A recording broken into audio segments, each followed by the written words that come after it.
Terima kasih pemirsa, Anda masih bersama kami di Talk From Home, masih bersama dengan Bapak Nur Sari, Ketua Bawaslu Kota Makassar. Tadi kita sudah membahas bagaimana pengawasan dari tim Bawaslu terkait netralitas ASN yang memang setiap ada pemilihan, baik itu pemilu kada dan pilkada tahun ini, memang selalu harus ada pengawasan dan monitoring dari Bawaslu. Nah, sekarang adalah tahun 2020 di mana tahun ini adalah tahun pandemi COVID-19 yang memang belum berakhir, dan kita juga bisa pastikan pilkada tahun ini kita akan dihadapkan dengan protokol kesehatan yang luar biasa cukup ketat seperti itu. Dan bagaimana dengan para peserta pilkada atau calon kepala daerah yang mengikuti pilkada ini, apakah ada aturan-aturan terkait bagaimana cara mematuhi peraturan protokol kesehatan yang ada, karena kita lihat kemarin pada saat proses pendaftaran saja banyak sekali rombongan yang mengantar. Nah, itu kita akan langsung bertanya saja ke Bapak Nursari. Pak Nursari, ini kalau dilihat kemarin di Makassar ya, ini Pilwali.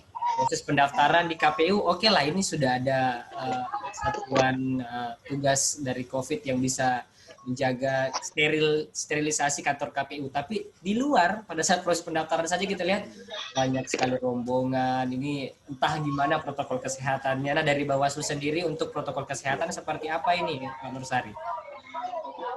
Baik, jadi saya mau katakan begini. Protokol kesehatan itu adalah salah satu prinsip penyelenggaraan.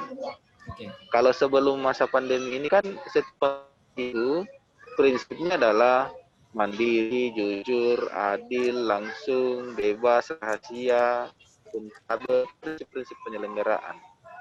Tetapi di masa pandemi ini, protokol kesehatan dan keselamatan itu menjadi salah satu aspek atau menjadi dalam pelaksanaan penyelenggaraan. Nah, dengan masuknya protokol kesehatan itu atau aspek kesehatan dan keselamatan itu menjadi prinsip, maka tidak ada alasan bagi kita atau bukan cuma penyelenggara ya, tidak ada alasan lagi buat kita untuk tidak mematuhi protokol kesehatan itu. Nah, implikasinya apa? Implikasinya apa? Yang pertama adalah kalau kita lihat dalam atau kita baca dalam PKPU 6, PKPU 10 2020 sudah tegas disebutkan bahwa itu menjadi salah satu pelanggaran administratif ketika misalnya kita tidak. Nah, kemudian yang kedua, sanksinya apa? Nah, bisa saja Bawaslu itu akan mengeluarkan rekomendasi pelanggaran undang-undang lainnya. Ada undang-undang kekarantinaan wilayah, ada KUHP soal menghalang-halangi aparat misalnya, itu bisa kita rekomendasi ke sana. Nah, yang fatalnya adalah kalau misalnya semua lekat, terutama paslon yang akan berkontestasi ini tidak tunduk dan patuh pada protokol kesehatan, atau biasanya kan kalau kita Makassar orang sedang kepala batu, kepala batu, bisa itu tidak menutup kemungkinan rekomendasi atau analisis dari Satgas ataupun gugus tugas membuat rekomendasi dan kita bisa saja ditunda tahapannya. Nah kan yang kasihan kan teman-teman paslon sendiri, sudah bekerja setengah mati, kemudian tahapan ditunda, kan jadi yang rugi kan paslon lagi. Makanya pada kesempatan ini saya berharap teman-teman paslon itu memang jangan sepelekan soal protokol kesehatan, karena itu bisa saja menghambat yang akan kita hadapi. Ini pada saat pendaftaran kemarin, kami sebelumnya sudah surati pemerintah kota, kami sudah surati teman-teman KPU untuk tetap memperhatikan standar protokol kesehatan. Dan alhamdulillah teman-teman KPU itu sudah melaksanakannya. Buktinya mulai dari pagar kantor KPU tempat pendaftaran itu sudah dibatasi orang yang masuk, kemudian jarak kursi juga di dalam ruangan dipastikan lebih satu meter. Namun yang terjadi kerumunan massa itu kan di luar atau di jalanan.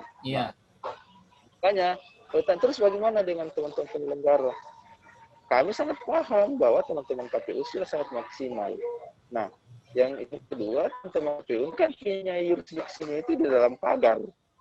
Di luar dari pagar tentunya teman-teman KPU tidak bisa apa-apa. Nah, inilah di domennya pemerintah daerah dengan menegakkan perda.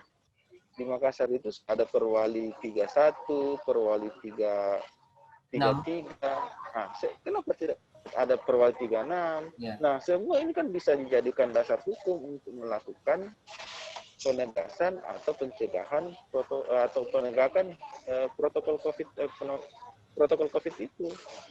Nah, itu yang kita minta. Nah, kita sih berharap pada saat tanggal 24 nanti sebelum kampanye atau penetapan calon atau misalnya pengundian nomor urut, tidak ada lagi yang seperti itu. Nah, kita sudah pastikan, kita sudah berkoordinasi dengan teman KPU, pengamanan, polisi, dan TNI.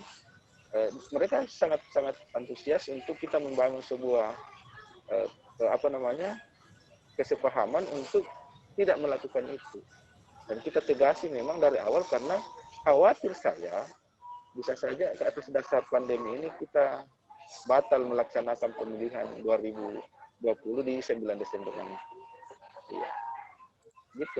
Baik Pak Nursari, untuk peserta pilkada yang memang pada saat melakukan tes kesehatan terus dinyatakan ini dia positif COVID-19 gitu kan, otomatis tidak bisa melanjutkan proses ke tahapan selanjutnya. Nah, ini untuk gap waktu yang diberikan itu seperti apa? Karena otomatis waktu yang sudah ditentukan oleh KPU, misalnya penetapan tanggal sekian, nanti kampanye tanggal sekian. Kalau untuk positif COVID kan ini isolasinya saja main-main 14 hari seperti itu. Cukup gapnya cukup panjang ini Pak Nursari. Seperti apa ini? Ya. Jadi sebenarnya COVID-19 ini adalah sesuatu yang baru, tetapi ID atau teman-teman pemeriksa kesehatan ini tidak mau mengambil resiko. Ya. Sehingga ketika misalnya ada Bapaslon yang terpapar dan positif, tentu akan diistirahatkan dalam waktu tertentu, baru dilakukan pemeriksaan kesehatan. Nah, tapi saya mau tegaskan bahwa sampai dengan hari ini, soal COVID-19 ini kan bukan menjadi sesuatu yang memenuhi syarat atau tidak memenuhi syaratnya bakal pasangan calon.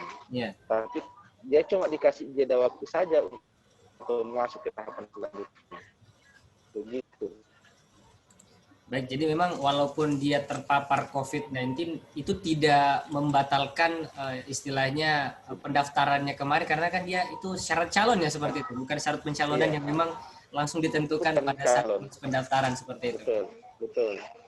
Ya, baik, jadi memang sekarang ini para calon kepala daerah memang dituntut untuk mentaati protokol kesehatan yang ada, karena jangan sampai pada saat melakukan tes kesehatan dinyatakan positif COVID malah merugikan si calonnya sendiri seperti itu.